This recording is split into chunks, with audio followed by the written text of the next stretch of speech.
Hey, hey, hey, what's up, good people? Who's up tonight? It's 10 o'clock. What you doing? Well, I feel like it's time for confessions of a divorced marriage coach. What do you think? Who is Natalie Fricks to be giving anybody relationship advice? So I figured that it was time that you understood why I'm divorced and why it is so important for me to be in the position that I am, which is to empower couples with the tools that they need to be successful in marriage. Basically, what I'm saying is that I got to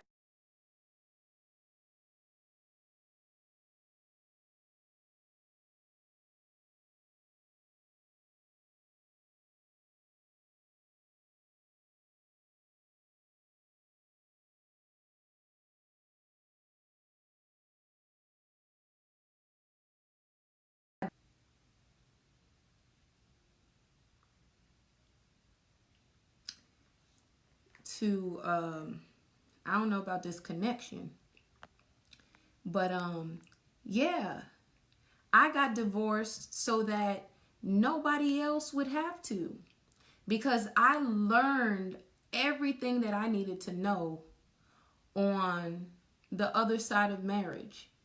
I learned everything I needed to learn to know for the marriage on this side of divorce. And so I'm extremely passionate about the unity of marriage, and I understand why it's not successful, because people don't know how to be married. It's that simple. And so I thought I would start off with marriage. Marriage is a check in the box. That's the myth. It's a check in the box, and that's what I thought. I thought that it was on the list of things to do. And so I was 24 years old, and this guy comes in, and I am on my grind in my career. It is like taking off. Everything is happening. I'm about to train my first class at the telephone company. I got the car, got the house. I bought a house when I was 19. Like, I was getting it. I didn't have like this, I want to be this or I want to be that. I just was like, I'm really good at working, and I'm going to keep on going. And then I must have read something somewhere, heard something somewhere about like, once you accomplish this, then you accomplish that, and then you accomplish this. I didn't have anybody telling me that this was right or wrong, but I read it somewhere, right? I thought this was what I should be doing. Hey guys. And so this guy comes in and he says, "Oh, you gonna be my wife." And I'm like, "Excuse me, this way, sir."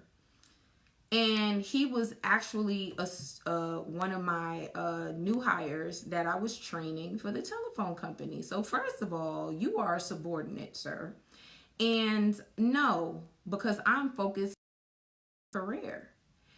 But this guy pulled out all the stops, right? He was like, we had this icebreaker in my class, and it was, what are 3 things that you have in your fridge at all times? And so you go around the classroom and everyone is like cheese and eggs and water and butter and, regular things. This guy looks me in the eye and goes, salmon and wine. And sits back on his seat like, come get you some. And I leaned in and I said, that was only 2 things. That's how I treated him the entire year that he pursued me. He pursued me for an entire year. I did it. I wasn't trying to be married. That wasn't like even a thing in my head. Like in my family, I know of 4 or 5 people that are married. That's it. It's a bunch of women with children and no husbands and just boyfriend girlfriend situations. That's what I grew up with. And I wasn't like ever pressed to be in a relationship. It was like just like this one. It would present itself and I'd look over and be like, oh, okay. Shoot. Like, come on, let's do it. Right?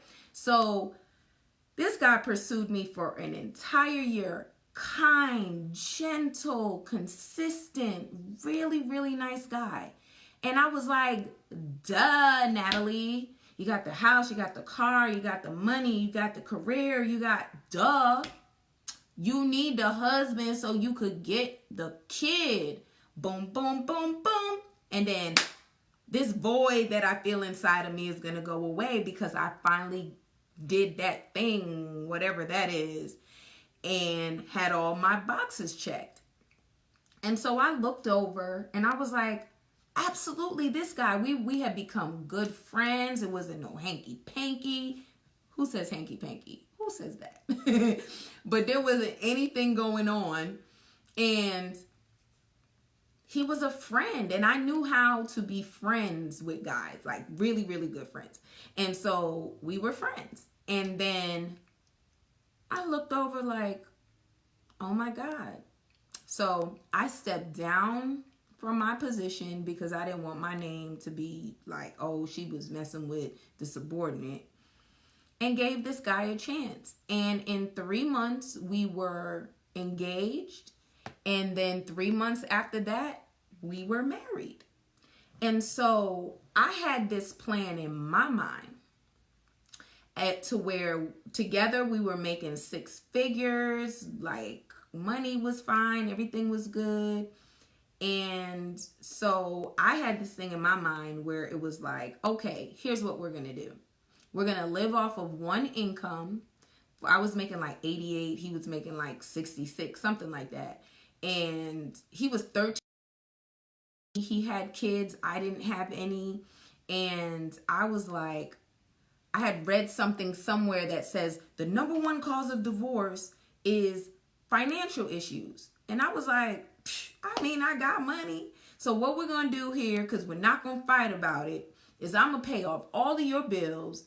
And you have child support and all that other stuff. We're going to get you straight. We ain't got to worry about that. And then we're going to live off of one salary for a year, 2, whatever. We're going to start small. You know, I was cool with an apartment, a little we don't need no whole bunch of bills. We're going to pay cash for everything. We're going to be good. Because when I have a baby, which we're going to have in 1 year, then I'm going to take the whole year off. Everything will be paid off so I could be home with the baby and all. Like, notice all of this was my plan. He had waited 38 years to find his bride, and he found his bride, and he loved his bride. He loved me so much. His bride, I would cough in the middle of the night and he would get up and go and get me water, whatever it is I wanted. He would run my bath water. I mean, really, really good guy. And I had a plan. And this was the plan. And one thing about me is, even like with coaching, with parenting, with anything that I do, I'm like, I know what I'm talking about. And if you listen to me, you're going to be successful. That's one thing that I know. I took all of the bottom performers in the company, in the office, and created a top sales team. I'm like, I know how to make stuff work. I sit, I strategize, I figure it out, and I know how to make stuff work. Just listen to me. And I brought that into my marriage. I did not know how to be married. I did not know about anything. I was like, look, here's the plan. It was almost like a business transaction. And this man was just like googly eyed, just like, he just loved me. And I was like, hello, we got things to do. We have things to accomplish here. We have to, come on, what's up? And he just loved me. And it honestly went downhill the day we got married. The day after we got married, before we got married, he listened to everything that I said. Like, I was like, hey, let's read these books so that we can learn and all this other stuff. And he's like, whatever you like, whatever you like. And just the nicest guy, sweetest guy, loved me. And it was like the day after we got married, which for me, I'm like, yes, I can influence him because he listens. We were getting ready to go on our honeymoon, and I was like, hey, remember to bring your birth certificate, because we were going to the Dominican Republic, but we were going to stop off in Puerto Rico first. And he was like, oh, I don't need it because Puerto Rico is within the states. Like, you don't need it. And I was like, first of all, you travel with all your documents. Second of all, Puerto Rico isn't the final destination. And so we get to the counter and they're like, birth certificate, please. And he was like, I didn't bring it. I was like, stop playing, boo. Cut it out. And he didn't bring it. And I literally didn't realize it, but was disappointed in my new husband from the next day. The first day of us really being married, I was already disappointed. I was disappointed because he did not listen. And I was like, what in the world have I signed up for? So what he didn't know was that I was really looking forward to spending the day, because we had such a big layover. And I was looking forward to spending the day in Puerto Rico. I was actually more excited about Puerto Rico than Dominican Republic. But because we had to go back home, I was like, no problem, baby. I needed to get a bathing suit anyway, so we'll just go to the mall, get a bathing suit while we wait for the next flight, and no big deal. But inside of me, there was a seed of disappointment that had already been planted from the first day that we were married. So we go, fast forward, and I'm like, I'm going to be great. I'm going to be a perfect wife. I'm going to communicate. I am now a wife. I am a stepmother. And one of my stepchildren has autism. And so we have to communicate with the baby mother. Okay? And so that whole situation was a part of the package, but was not a part of the deal for me. And it was like they had so much control over him because he had their children. I didn't realize that I didn't have any children with this man. These women, there were two that he had these children with, and one that absolutely he had to communicate with on a very deep level because he had autism. I married this man knowing. See, it was all good when we were cool, when we were friends, and then I don't even know if it was a boyfriend-girlfriend stage. It was just a courting, whatever. And I knew all of these things. I loved those kids. We were cool. We would hang out. I was like, I had my brother and sister all the time. Like, I've always been a wife, a mother, in a sense. So I was like, oh, I could do this. This is like my brother and my sister. I always have them. I always have somebody kids, right?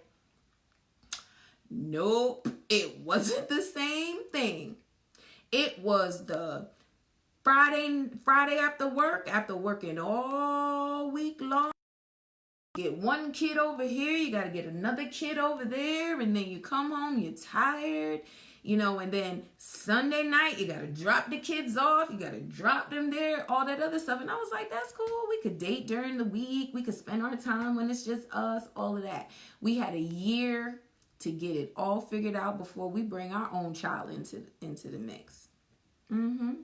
That was the plan, right?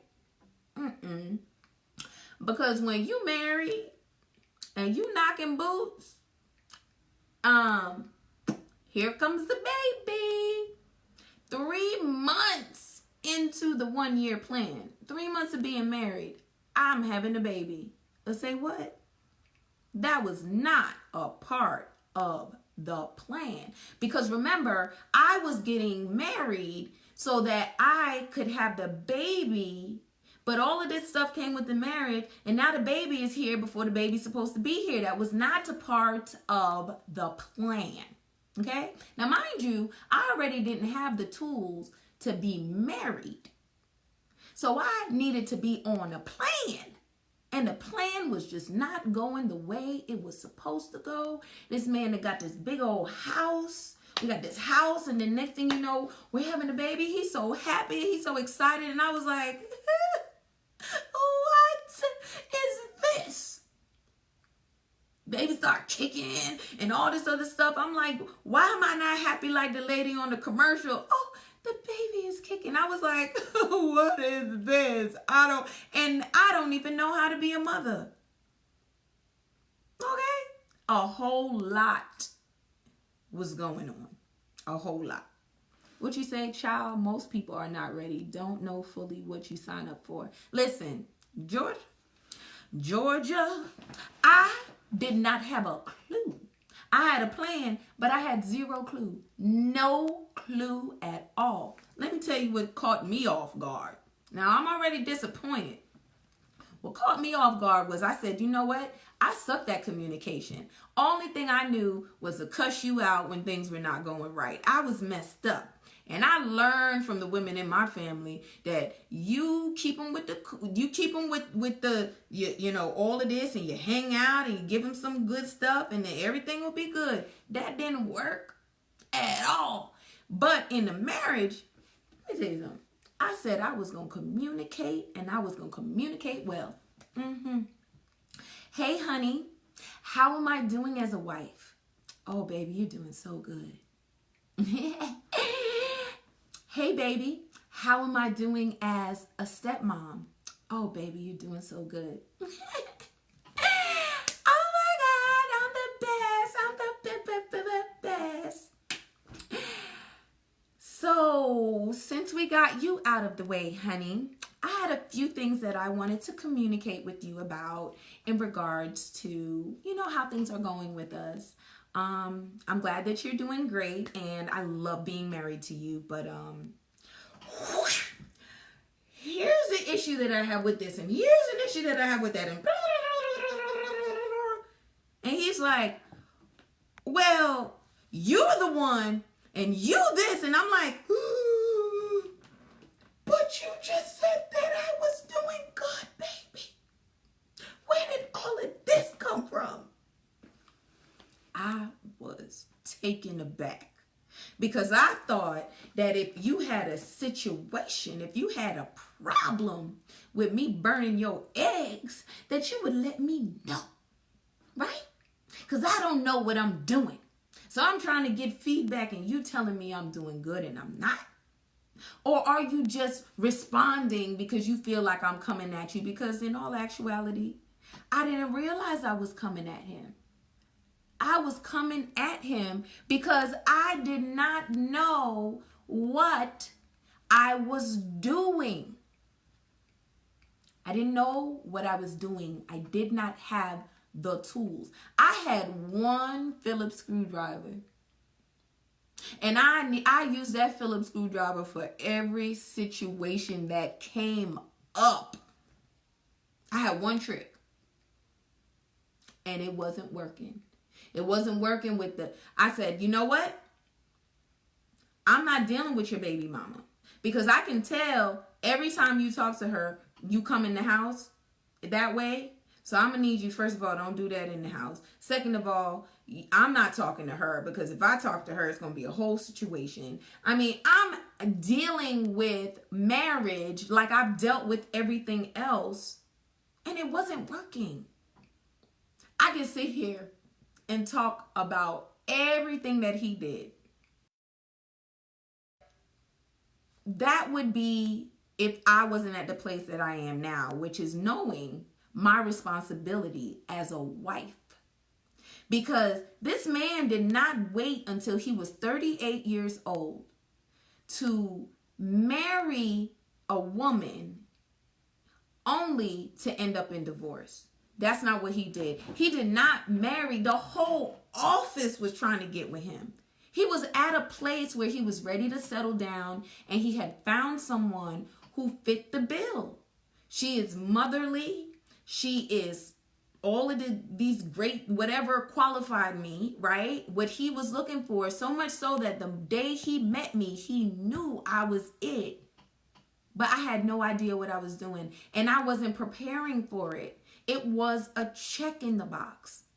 So I am extremely passionate about marriage and getting the tools for it, because I realize that now I am exercising and utilizing the tools that I learned in every relationship that I have, and still seeing room for improvement in areas, and it's working. It is working. And so people will see me like, ooh, and then ask me questions, and I'd help them. And then next thing you know, they're doing great. And that's how this whole marriage coaching thing, relationship coaching thing is like. When you think about relationship, whether it's you and your kids, you and your spouse, you and your friend, you and your boss, you and whatever it is, I figured it out. It's about the other person. It's about service. It's all about service to somebody else, unless you are willing to serve. And I did not know that. I had a plan. And you needed to follow the plan, or you were like to the side while I'm over here working the plan. The two did not become one. I did not allow him to lead so that he could build his confidence in being the head of the house. He had never been the head of the house before. This is his first time being a husband, and I wanted him to be have a master's degree in being a husband when it was his first time being a husband. He sat and he listened to me. He asked me questions about me, but I didn't take the time to dig in him. He didn't want to open up, so I was like, all right, cool. Let me let you know how I am so you know how to make me happy, I guess. But it was never about him. He was a check in the box. Good man. But he had a deficit because of the women that came before me. So I thought that I was doing everything I was supposed to do, right? Baby, you lost your job. So what? This must be the time for you to start your business. Baby, you ain't got it. We got it. We ain't got none of that. Like, we had a joint account. You read all of these things. Man, you read so much stuff. But when you read it, guess what? Y'all need to read it, or y'all need to discuss it. So you're not over here with one thought in your head and he has a thought in his head, and then boom, it crashes. We had a joint account because I was like, I'm not that chick. Mine is ours, and I don't care nothing about this stuff. I could get more. It's not a big deal. We're together in this, period. We had a joint account, and that's where we put all the money from the wedding and decided what we were going to do with it. But then now it's like we're living, and the account became negative. I didn't know what that was. I've always been good with money. Always. And I was like, what is this? So what did I do? I snatched that thing away. Like, absolutely not. It's not going down right down here around here. It's not happening. And that's really how our relationship went, right? Our relationship was, listen, check, check, check. This is what needs to be done. That's what needs to be done. He's like, I got a minivan. And I was like, I just downgraded my Lexus so that we could pay everything off, and you want to get a minivan? He's like, we need more space because I don't care nothing about that. That was not a part of the plan. So what can you take away from my story? One is we have to tell our young girls that marriage is not a check in the box. It's not something that you do to get to the next thing. Now, in retrospect, if I would have thought about it, I would have been better off being a baby mama than to commit to this man and not be committed. I was not committed to the marriage. I wasn't. I had no idea how to be committed to the marriage. Committing to the marriage was me laying my life down to say, okay, here's who I am, here's what I want, here's the plan that I have, and taking it with his plan and making it mesh and saying, this is about us. You take the lead and I'm riding shotgun. Working out our kinks before we even got married. We didn't do that. We didn't do that. But it was my responsibility, right? I played a part in that. So we have to tell our young girls, don't just go out there and get married because you don't want to be a baby mama. Don't just get married because you want to have a baby. Don't just get married so that you won't be alone. Don't just get married to fill a void. Don't just get married, ... Unless you're willing to commit your life to the other person. Marriage is committing your life, everything about it. Somebody said, a woman always is in control of what happens. If she doesn't want to call you, you give her your number and she doesn't want to call you, then guess what? You're sitting there waiting, wondering, is she going to call? Is she going to call? You can't have sex with her unless she says it's okay. You can't hug her, hold her hand. Like, women are always in charge. So when I say take responsibility for your life, take responsibility for how things play out, I mean it. Because a man is saying, look, if I had a dream to climb Mount Everest, a different dream as a woman, I could never ever make it to Mount Everest because I'm so committed to you. So when you understand how simple, he will get up in the middle of the night. He will do a man who is committed, a man who is ready. But guess what? They don't know. They've never been married before. But what they know is that this is not working anymore. That's what they know. They know they need to grow up. They know they need to show up. They know that it's time for them to mature. But it's our responsibility as wives to be a safe place for them to open up. And not every time they mess up, I'm snatching that away, or look at you, and ooh, that hostility. Like, we have to do a better job being a safe place, right? After they come home and they're being beat up. Hey, Carmen. We have to be that. But if you're not a safe place for yourself, if you don't know how to be vulnerable, these are things I did not know how to do. I didn't know, right? And so I'm looking at this man like, you're 13 years older than me. You should have this figured out by now. That was so unrealistic. Just because you're 13 years older than me, you've never been married before. And then some people are like, well, you were married before, you should know. Well, the reason I'm divorced is because I didn't get it right, clearly. You know what I'm saying? I didn't have the right teacher, or I just did not know. I was not ready. We expect people to know when really it's our job to help one another be better. I didn't know that. And that's why I'm divorced. And that's why I'm trying to help as many people as I can to take responsibility for the role that you play. If you are not doing 100% of what you're supposed to be doing, if you know that you got into the marriage and you really did not know how to be married and all these things were coming at you and you were just like, whoa, whoa, whoa, whoa, whoa, whoa, whoa, then start there. The person. Don't. Because neither one of you know what you're doing, right? Take responsibility for your part. By wisdom, a house is built, and by knowledge, its rooms are filled. Absolutely. Like, you have to know. Knowing is half the battle. And because we were in the friend zone before we got married, it was like, I knew, look, we're not friends anymore. What's the plan? I asked too late. And I was already disappointed the first day of the marriage, and I never confessed to him. I never told him that really, really disappointed me. And it sat in there, and it sat in there.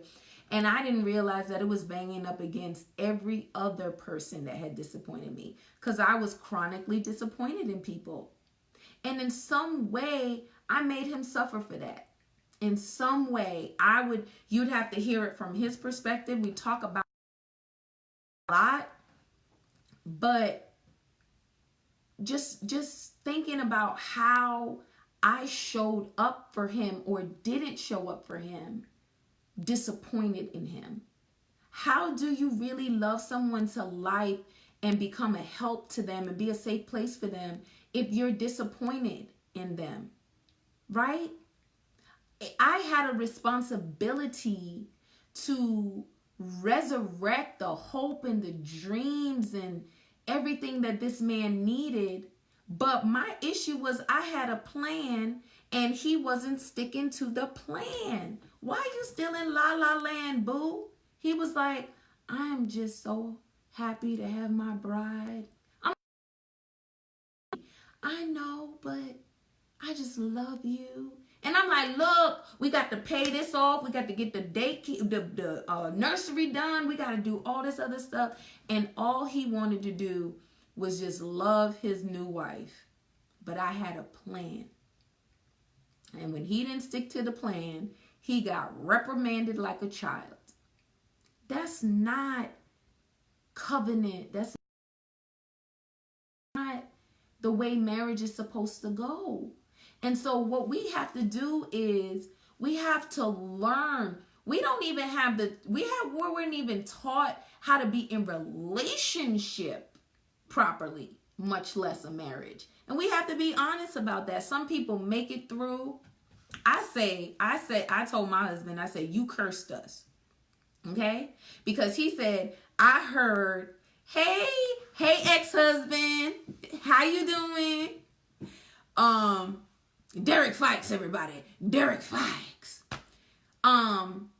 He said, they say the first 5 years of marriage are hell anyway, so, and I was like, who signs up for that? I am not signing up for that. We have a plan, and it's not going to be that.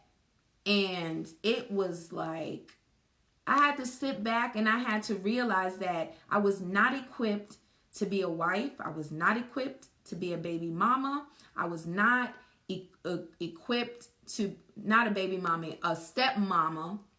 I was not equipped to be a stepmom that had to deal with baby mamas. I was not equipped with the tools to let a man lead because I was so used to running everything. And so he really needed me to help him build the leadership muscles instead of, no, this is the way it's going to be. What made me stand apart from every other woman that he had been with before? This was supposed to be different. And I don't know that it was because he didn't have a safe place to say, I don't know what I'm doing. I don't know how to do this. And I don't want to leave, or whatever he needed to do. And it's because I wasn't a safe place. I was not a safe place. And so rule number 1 is to get yourself together before you get married, because marriage is going to bring out some things in you.